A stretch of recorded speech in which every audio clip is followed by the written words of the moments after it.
James Joyce's Ulysses is built on a physical skeleton that the author kept secret for years, a handwritten schema connecting 18 hours in 1904 Dublin to Homer's ancient Odyssey.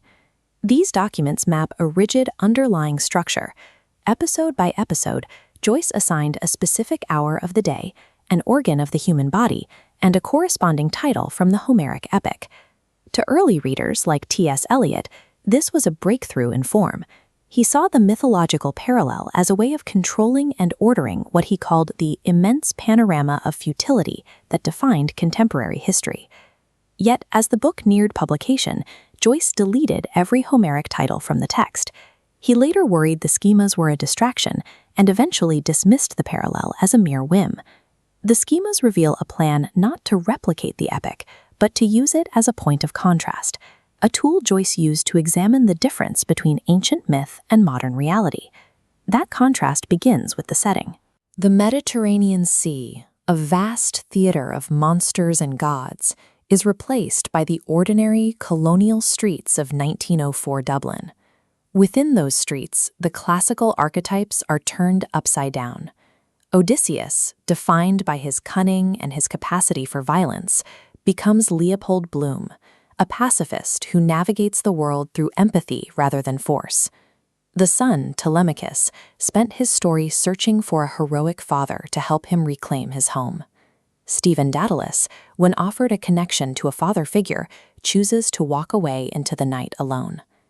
And the legendary chastity of Penelope is swapped for Molly Bloom, who spends her afternoon in an adulterous affair.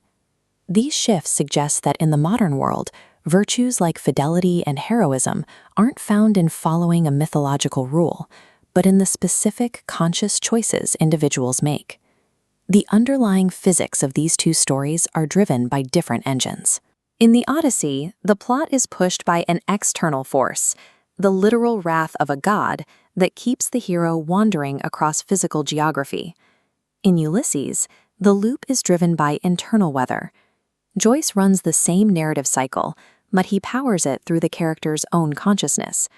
Bloom is driven into the city by his own psychological state, avoiding the memory of a dead son and the reality of his wife's affair.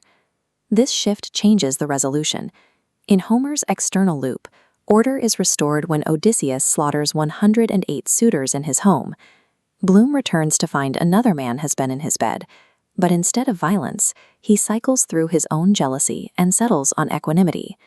By utilizing the interior monologue, Joyce suggests that navigating one's own mind to reach a state of calm is a more significant feat than an epic bloodbath. This pattern of inversion is consistent throughout the novel. Every time Joyce removes a classical guarantee, like a god's decree or a bloodline, he replaces it with a specific human act of memory or choice. Some early readers struggled with this lack of external action. Carl Jung famously found the book empty and tedious, missing the fact that the drama had simply moved entirely into the character's psyche. This psychological focus even extends to how readers interpret the text. The connection between Bloom and Odysseus's alias, No Man, isn't actually in Joyce's schema. It's a link the reader is required to draw themselves. Collapsing 10 years of wandering into 18 hours, Joyce found that the human mind was vast enough to contain the epic on its own.